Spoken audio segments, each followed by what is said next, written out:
My wife postponed our wedding a week before the ceremony because her best friend, ex-boyfriend, broke up with her girlfriend and needs psychological help from her. A week before my wedding, my fiancé sat me down and told me we needed to postpone the ceremony not because of an emergency, not because of family issues, but because her ex-boyfriend, best friend, had just been dumped and she needed to be there for him. I laughed at first, thinking it was a bad joke.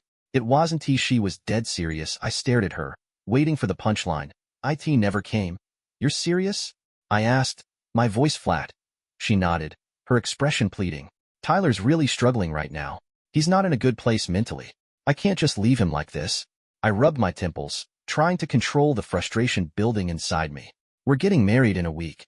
A week, Emily. And you're telling me we need to postpone it because your ex, he's my best friend, she interrupted. I let out a sharp breath. Your ex is sad about a breakup? Her lips pressed together. It's not just that. He was really in love with Anna. He thought they'd be together forever. This completely destroyed him. I scoffed. You know what else is supposed to last forever?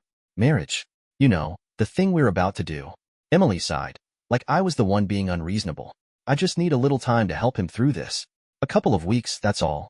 No, I said immediately. Absolutely not. Our wedding is more important than Tyler's relationship drama.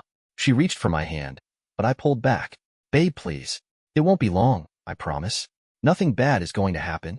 I looked at her, really looked at her, and for the first time, I saw it.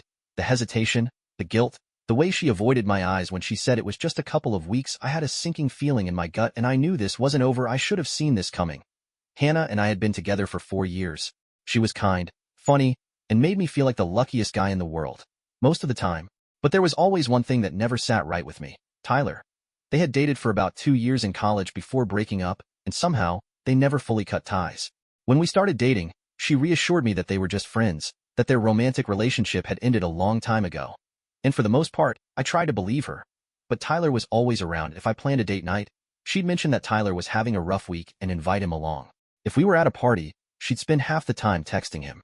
And whenever he got dumped, which happened more often than I could count, she'd drop everything to go cheer him up.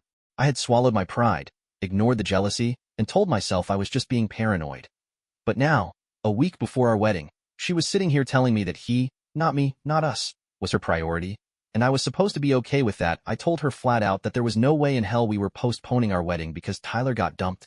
I expected her to immediately realize how ridiculous that sounded, maybe even laugh it off and backtrack. But no, she doubled down. She started going on about how Tyler was in a really bad place, how he was struggling emotionally, how he had no one else to turn to. I just stared at her, completely dumbfounded. I reminded her that, actually, Tyler had plenty of people in his life. His family, his actual friends. But, of course, it had to be her who dropped everything to support him. She tried to explain that it wasn't about choosing him over me, that she just couldn't live with herself if she left him to suffer alone. I pointed out that the person she was supposed to be prioritizing was me, the guy she was literally about to marry in 7 days. That's when she hit me with the classic, it's just a couple of weeks. Nothing bad is going to happen. And that's when I started to realize how deep this actually went. Because, in her mind, postponing our wedding wasn't a big deal. Tyler's feelings were a big deal. His pain, his heartbreak, his needs were what mattered most. Our wedding? That was just an event that could be rescheduled. I asked her straight up. If the situation were reversed and I told you I needed to push back our wedding because my ex was struggling, would you be okay with that? In the moment of hesitation, just half a second, told me everything I needed to know. She got defensive, saying it wasn't fair to compare the two situations, that Tyler was different because he was her best friend. I told her, no, he wasn't. He was her ex that she refused to let go of. She didn't like that. She kept pushing, saying it wasn't like she was canceling the wedding, just postponing it for a short time, and I told her, as calmly as I could, that the wedding wasn't the real issue here. The issue was that she was asking me to accept, yet again, that Tyler's needs came before mine, that she still saw him as someone worth sacrificing for, even at my expense, and then it hit me. Had spent years convincing myself that I was the most important person in her life, that all the time she put Tyler first were just coincidences or bad timing. But now, I saw it. She genuinely believed that postponing our wedding was the right thing to do. And that meant one thing. I had never been her priority. Maybe I never would beta fight over postponing the wedding had already left a bad taste in my mouth, but I still wanted to believe that Hannah would come to her senses. I kept telling myself that she was just overwhelmed, that the stress of wedding planning had messed with her head, that she'd wake up one morning, realize how ridiculous this was, and drop the whole thing. I even avoided bringing it up for the next 2 days, hoping she'd move on. And then, I came home and saw her packing a suitcase. For a second, I thought, no way. She wouldn't. I watched her fold clothes neatly into her own bag. Not our shared honeymoon luggage, just hers. My stomach sank. I asked her what she was doing, even though I already knew the answer. She barely even looked up and said, completely casually, "Oh, I told you. I'm going with Tyler for a bit." I stared at her, waiting for her to realize how insane that sounded. She didn't. I asked her if she was serious, if she actually thought it was appropriate to take a trip with her ex-boyfriend.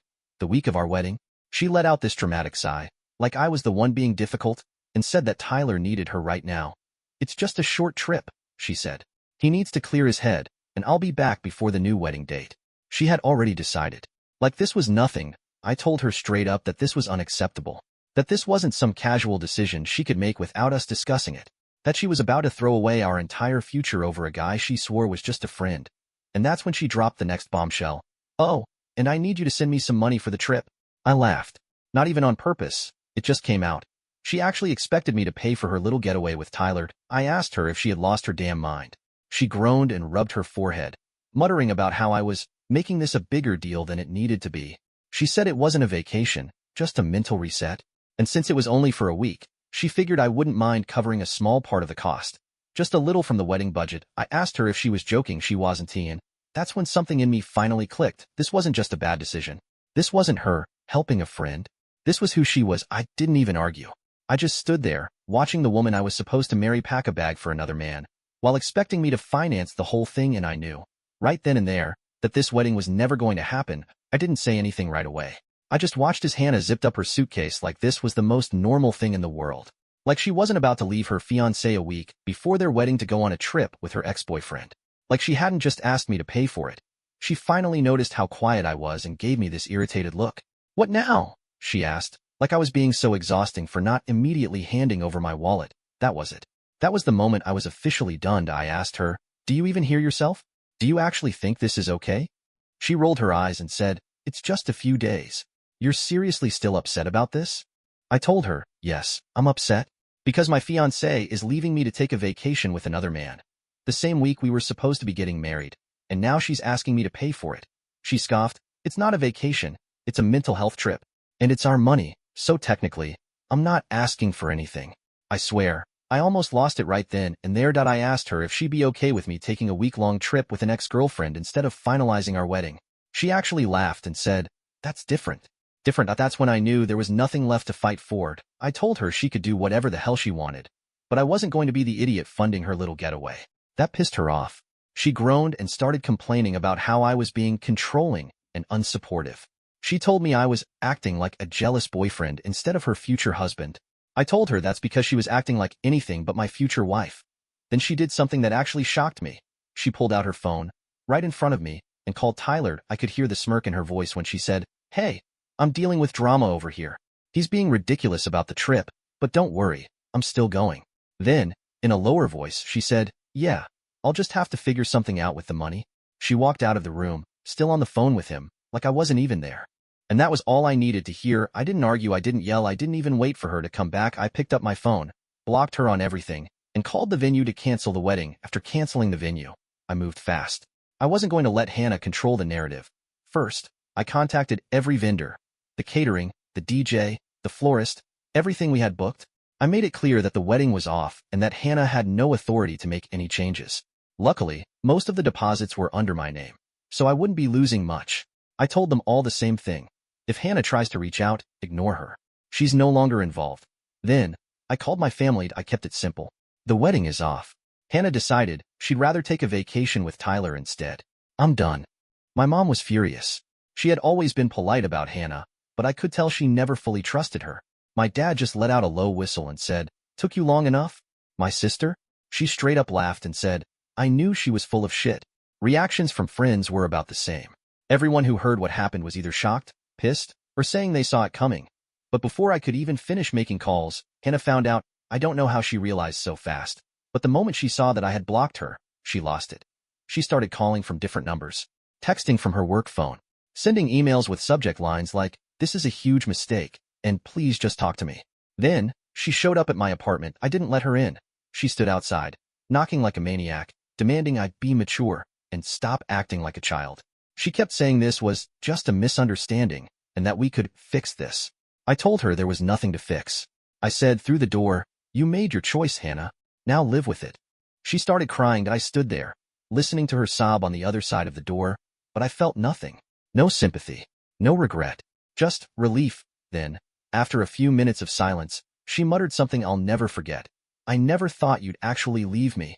And that told me everything I needed to know. She had assumed, this whole time, that no matter what she did, I would always be there. That I would always put up with it. That she could prioritize Tyler, put me second, and I would just take it. She was wrong that I turned around, walked away from the door, and let her cry. I had a life to rebuild. Hannah didn't stop trying to contact me for days. She called from unknown numbers, sent long-winded emails, even got a few of our mutual friends to message me, saying she just wanted to talk things out. I ignored all of it. There was nothing left to say. Then, she tried guilt-tripping me. She sent a massive email about how she never meant for things to get this bad, and how she thought I'd understand, because Tyler was going through something traumatic. She threw in every manipulative line she could think of. "I didn't realize how much this would hurt you. I was just trying to help a friend."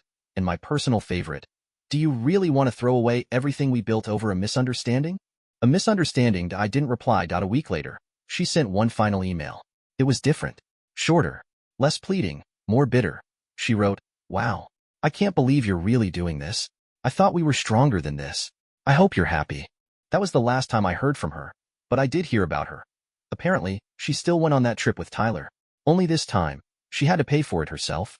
From what I gathered, it wasn't some quiet, reflective getaway. It was a full-on couples vacation. Fancy restaurants, late-night bar hopping, beach pictures on social media. It didn't take long for people to put the pieces together. When friends started calling her out, she tried playing the victim, claiming I was the one who overreacted and abandoned her. But no one was buying it. The moment people saw those vacation pictures, they realized exactly who she was. Mutual friends started distancing themselves. Her family was embarrassed. And Tyler? Well, rumor has it that the trip didn't exactly fix his problems. Turns out, a woman ditching her fiancé at the last minute to support him wasn't as romantic as he thought. I heard through the grapevine that they stopped talking shortly after they got back. As for me, I moved on. It took some time, but cutting Hannah out of my life was the easiest decision I've ever made. I dodged a bullet, and I knew it.